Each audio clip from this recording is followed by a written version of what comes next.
Welcome to Imagine AI Live 25 here in Las Vegas. I've got a very special guest with me, Nathan Labenz. Nathan, how are you doing? I'm great. It's great to be here. Yeah, so Nathan is the host of the Cognitive Revolution podcast, and he's also the chief AI officer at Waymark. And you've done a lot of things, and you're super smart in the AI field. I'm super happy to dive in. But first, can you just talk about your experience here at Imagine AI Live? And you just got off the stage. How did that go?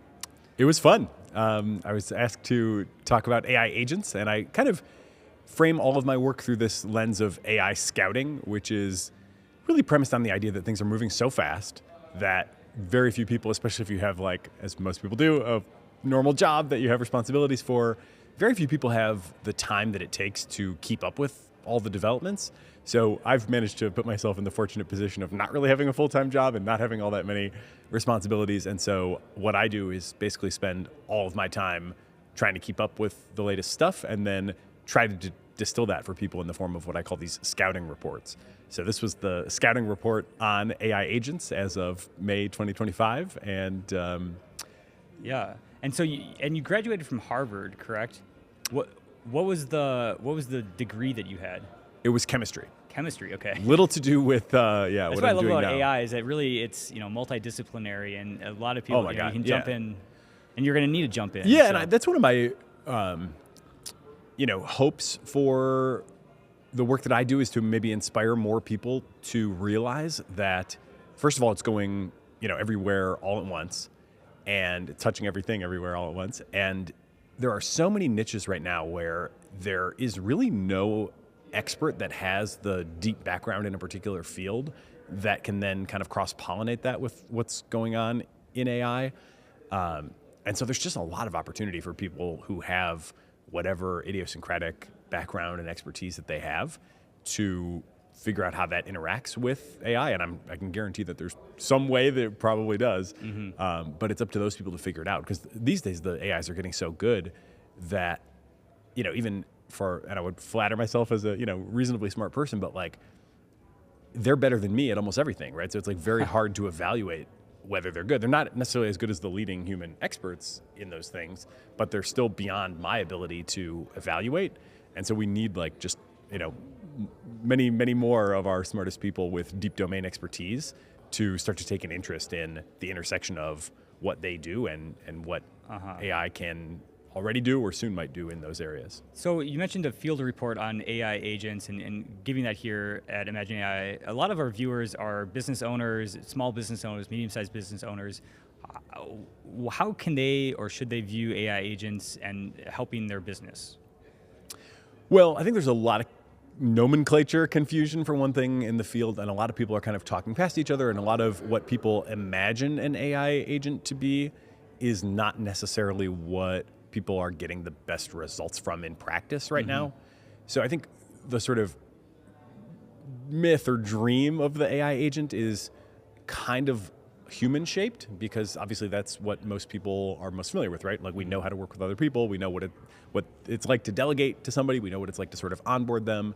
And so people, and this may come, but it's not really here yet, where you can just like have an AI system that you can sort of say, okay, here's kind of how we do things around here, and here's our company in sort of vague general onboarding terms, and have them kind of figure it out and gradually like be able to take on real responsibility, as you do with humans. When you bring them into your team, AIs are just fundamentally different beasts right now. So what is working? That's stuff that's what we're calling right now agentic AI, these sort of more experimental things like, okay, AI, here's a bunch of tools, here's a database, and here's a task, have at it. Hopefully you can figure out how to find the information you need. Hopefully you can figure out how to use the tools in the right way and in the right sequence to actually accomplish the goal. But that stuff is fairly experimental. It is definitely not reliable. It does produce some of these moments, that go viral where it's like, oh my God, I just saw an AI do this, unbelievable. But in practice, that might only be happening somewhere between 10 and 90% of the time, and for most business processes, even 90% of the time is just not good enough. Where do you think AI is gonna impact businesses the most, the quickest? I think structured workflows are where the opportunity is right now, as well as, of course, real-time assistance. So I kind of put three three forms of AI on the agenda today. One that everybody's familiar with is just like your chatbot. You go to it for a question. You go to it to reformat some text or to give you a little critique of something.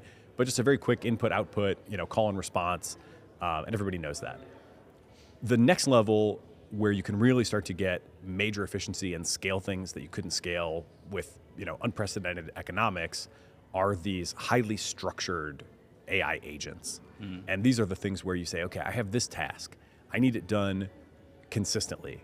I need to know that I can trust this output, right? Customer service is a great example. Often like lead, discovery or sort of lead, nurturing can be another one of these things that almost every business has those tasks, right? So, but they're all done within the context of that business in a particular way with certain knowledge. And so you really need to dial that stuff in if you want to be operating at like 95% plus accuracy. And it takes work. You really have to kind of, discipline yourself to say, how do we do this? Let's break it down. What does good look like? Let's collect some examples so that we can show the AI what good looks like. Let's make sure we think through the diversity of cases that we get. Let's make sure we think about how we are idiosyncratic. Almost every organization is idiosyncratic somehow. So how do we do things a little bit differently than maybe what the AI has learned from kind of its general knowledge of the world? And let's make sure we give it that information so it knows how to imitate us. If you do that kind of work and you really break things down and you get structured and you are disciplined about testing, you can get to the point where from almost all tasks, I would say, vast majority of tasks, the AI with your work of structuring and providing examples and grinding out those edge cases, like you can get there to where you can actually put a system in place that works in a way and to a degree that you don't have to look at every single case anymore, and you can kind of be confident that like this thing is working, it's working pretty well. I can go focus on other things. So that's where I think businesses right now have the opportunity to do the work and get major ROI. And then I'm also like very excited about all of these agentic things, but those are in a way more like the original chatbot experience where they're able to take on more, but you're still kind of prompting them on a one-off basis, and they are sort of doing whatever they're going to do. And then it's up to you to decide, like, was it good? Was it bad? But it's always kind of an adventure in the same way that, ChatGPT, and these are, in a way, you can kind of see this in ChatGPT. You can see this in Claude. If you take a coding task to Claude today, it will, in some cases, make many versions of the same file in a single prompt. You can just say, here's what I want. Next thing you know, you tab back 3 minutes later and it's on version 5 of a thing. So it's iterating itself based on kind of continually unpacking and elaborating, and trying to, make the most of what it can do given your prompt. That's like agentic stuff. You didn't tell it all those details. It's making guesses and making decisions. But again, it's up to you to then come back and say, well, what did it do? And did it do a good job? And sometimes it will, sometimes it won't. You can have amazing moments, but those are not the sorts of things yet that you can like build business processes around. I interviewed you before on our podcast, and I loved talking about the labor market and how AI is going to impact it. And have you been to Vegas in a while?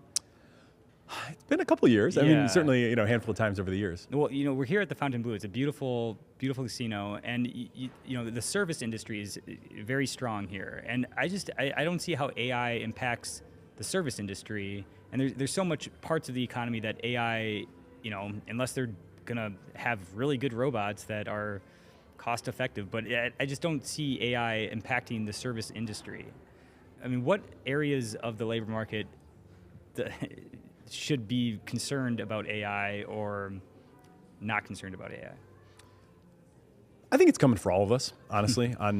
Really all that matters is, or all that varies is sort of the time scale. So, right now the tip of the spear is software for multiple reasons. One is that it is highly verifiable, which feeds very nicely into the training paradigms, because you can tell very, very quickly, did the AI code this, thing right or wrong? Did it get the right answer? Even, simple things like, does the code work or does it error, right? So the response time there is super fast. It also happens to be the area that the AI developers know the best because they're full of coders, right? And they're kind of naturally just intuitively attracted to solving their own problems. So I think we're going to need a little bit longer time probably to really know, but there are some leading economic indicators that are suggesting that it is already impacting the junior software developer job market. And personally, and I don't say this with like any, glee, but like if I could only work with Claude 4 or, one or a couple junior software developers, I would definitely take Claude 4. It's just way faster, way more accurate, and I'm delegating to it in a way now that feels much more like delegating to a human, where I'm just kind of like, oh, I kind of like that, but like, can we kind of rearrange this page and put this at the top? And, actually think the functionality there is overcomplicated. Can we streamline it? And it is able to act on those things and make the like low-level decisions without me having to spell them all out. That really does feel like there is a very direct kind of replacement phenomenon starting to happen. Yeah. Of course, some, even junior people, if they get really good at working with those tools, they'll be able to sell that service to other people who don't have that for a while. But I do see disruption starting to happen there. And honestly, I think, robotics is not here yet. But Google has robots now that can fold origami, that can fold clothes, that can like do dishes. So, how much are those going to cost? It's not like the robot body itself is like, it's going to be expensive for a while until they're like mass produced. So I don't think we're going to see robots like cleaning the rooms in the next like couple years. But honestly, on a 5-year time scale, it wouldn't be shocking to see a Las Vegas hotel that has robots going in and doing the room cleanup, on a daily basis. Or certainly the behind the scenes laundry department, kitchen.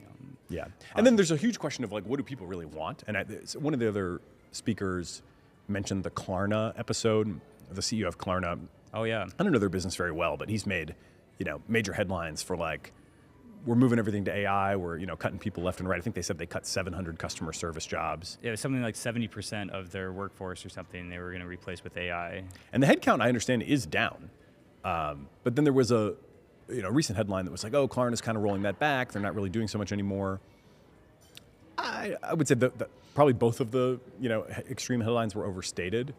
And again, I don't have like insider information on the business, but what I think is maybe happening there is just the simple fact that like, some people really want to talk to a human, even if it's, an online customer service interaction.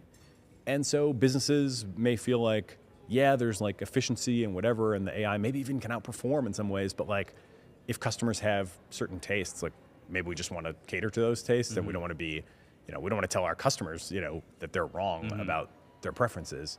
So if you're coming here and you're like, going to a nice dinner, do you want a robot serving your dinner at the table? I mean, I don't know. Maybe you do if it's 25% cheaper. Maybe you don't still. Maybe you're willing to pay more for the human touch. And certainly the human touch adds something. And the question is probably going to be across a lot of different experiences. Like, does it add enough for people to be willing to pay more for? Yeah, I think if people didn't have to pay the 20% tip to a robot server, maybe that would be the thing that makes them want the robot server. It's interesting. I recently coded up a pricing page for like a SaaS. Everybody's seen these like SaaS product pricing pages all over, but the joke was like to reframe it as the base cost is like AI support, and then if you want a human support, that takes you to like the next tier up, and you pay X% more for that. And I don't think we're going to see too many people in the short term pricing things that way, but it is implicitly that is kind of going on, right? Like businesses do have to price with their all-in cost in mind. And, how many will price discriminate on that basis? I don't know, but I do think you'll start to see this kind of range of offerings where it's like AI should be good enough for most cases, most of the time. And that is definitely going to be the cheapest way. The human support might become kind of a premium offering. Yeah, well, and it's certainly part of the experience. And a lot of I'm just thinking now in Asia, there's tons of restaurants that are like, AI servers that come over on a robot, and you're doing all your ordering on a iPad on the table, and then the robot brings you your food, and you put the dirty dishes on the robot too. If you want more food, it just comes out. Yeah, and even McDonald's, I mean, they have these big kiosks now, that's like a 4-foot tall screen that you touch. And obviously they're doing that to save money. Like, I don't think customers were going and saying, McDonald's, I don't want to talk to the person. I want a 4-foot screen that I can find the buttons on. In fact, that experience is probably worse, but all in, it's cheaper. So now the next decision they might make is like, can I just talk to that screen? Because I actually kind of liked the talking way of ordering. I didn't want to have to like hunt down every last, no pickles button or whatever. But if I could say that, that's material to me, because I got one kid that loves pickles, another kid that doesn't love pickles. So if I could just say that, and still have the same cost structure as the screen, but have the sort of responsiveness of the people, like, I definitely think McDonald's is going that direction. People don't go to McDonald's for the like special, human touch of the person at the counter. I think that's already pretty well established by the screens, right? So like, and in the kitchen too. I mean, I did an episode of the podcast once with a company called Chef, and they work in commercial kitchens that prepare packaged foods, like the stuff you buy at Costco and whatnot. And they've been in business for years, and this is pretty common across the AI space. So you have these like early pioneers that have done a lot of hard work before there was foundation models to get things to work at all. And now the foundation models are catching up and sort of, disrupting them in many cases. But this Chef Robotics company found success in just the step of, I forget exactly what they called it. It was like placement or sort of packaging the food. They still have, in most of the commercial kitchens they serve, they still have humans doing the actual cooking, but the portioning out, maybe it was portioning, the portioning out of the food into the, the particular individual serving container turns out to be some like huge portion of the work. It's not work that people like, grow up aspiring to do. I mean, obviously people need to, in today's economy, in today's, social contract, people need to earn a living. That's a whole other question, but like, nobody's super jazzed about going and doing, and then it's typically in a very cold environment. It's like, it's not very pleasant. It's super repetitive. They're doing like, hundreds of these things an hour in like 40 degrees.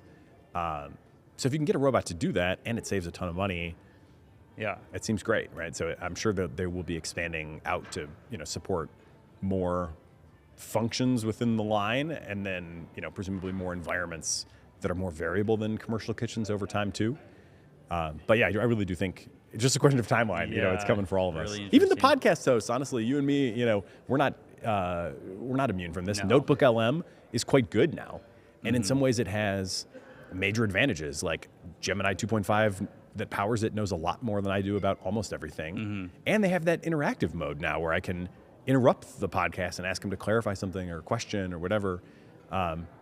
In practice, I think it's still like not as good as the stuff that I actually listen to the most.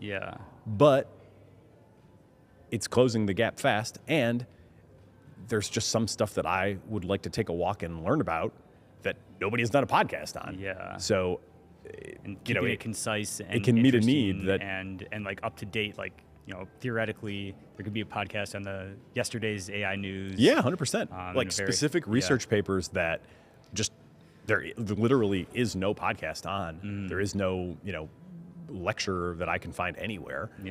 It will create one in a couple minutes. Curated podcast feeds. Very interesting. Well, speaking of podcasts, Eric Torenberg, who I've followed with a passion for numerous years now, he made big news in that A16Z acquired Turpentine, and he's now a general partner at A16Z. So big ups, Eric Torenberg. And the cognitive revolution is part of the Turpentine Network. So how does that work, or what's been the jump been like for you?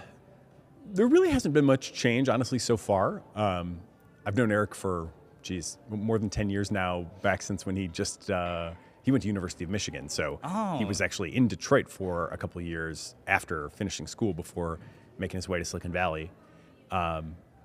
Right, he was a rapper too. He had a startup called Wrapped FM. He's still freestyles to this day. And one of his white whale AI projects is creating a sort of rap assistant or rap kind of dictionary that can sort of suggest rhymes. And we're still working on that. Obviously, the audio's come a long way, but slant rhymes and exactly what counts as a rhyme. It is, not something that the AIs are particularly good at yet. But anyway, yeah, I mean, a lot of credit to him for even me ever starting the podcast. I never thought of doing one really. And he said, well, listen, like, all you do is talk about AI. You talk my ear off about it. Like, why don't you just try recording a couple of these conversations and see if it goes anywhere? So it started with that. And, being part of A16Z hopefully will bring new opportunities. And we're just really starting to figure that out. He will be building a media division media there, org. media function I saw there. the tweet that he made, and hiring big time. So it's very. But yeah, that's just getting started. I mean, I think I don't know the full story of how it went down, but I think basically he has had some conversations with Mark and with Ben over time, and he told me one thing where he was just asking Ben for advice about building Turpentine and how to make it bigger and better. And at some point they said, why don't you? We kind of think we might want to do a media thing, so why don't you do that here? And so he agreed to do it, and.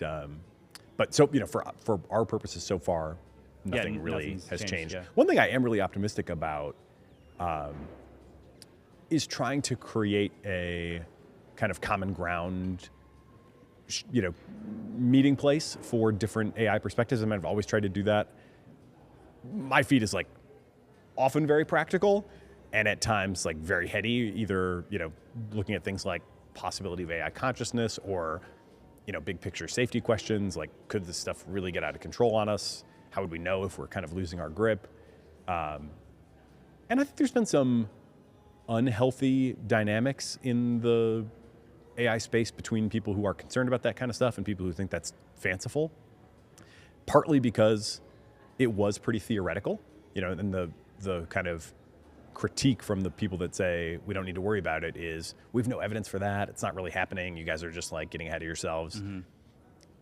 Over time, I would say more evidence is coming in. The people that have been worried about the safety concerns are increasingly validated, that there is really something there. And that was a part of my talk today too, just looking at all these increasingly colorful examples of bad behavior from AI systems, some of which are like really shocking, honestly. And, like Anthropic just posted, news recently about Claude 4 having blackmailed an engineer in one test, having done a whistleblowing thing, which honestly might be good or bad, depending on how you think about it, because in that test, the people were doing something bad, and so the AI was like reporting them to the authorities. It's not that clear what we should want the AIs to do. Like, should we want the AIs to tell the authorities if people are doing something really bad or not? I don't even really have a clear answer to that. But anyway, these things are starting to happen, and I'm hopeful that as part of the sort of extended A16Z family, I can kind of have one foot in both camps and try to bring people together and really just reckon with the latest evidence, because I think that is the only, you can be theoretical on one side or the other. You could say, well, we have theoretical reason to believe, but we have no evidence, but evidence is starting to come in, and so hopefully I can kind of be a bridge between, what were opposing theoretical camps, but now on both sides, there is the need to kind of grapple with reality as it's really beginning to unfold in front of us. Well, Nathan, I think you're the perfect person to do that. So I'm looking forward to seeing the growth of your podcast with Turpentine and A16Z now. And thank you so much for being a part of the Imagine AI Live conference here. It's been a pleasure talking with you prior and having you here, seeing you now in person. Thanks so much. Thank you. It's been fun. It's been very fun. Thanks. As one small step for man,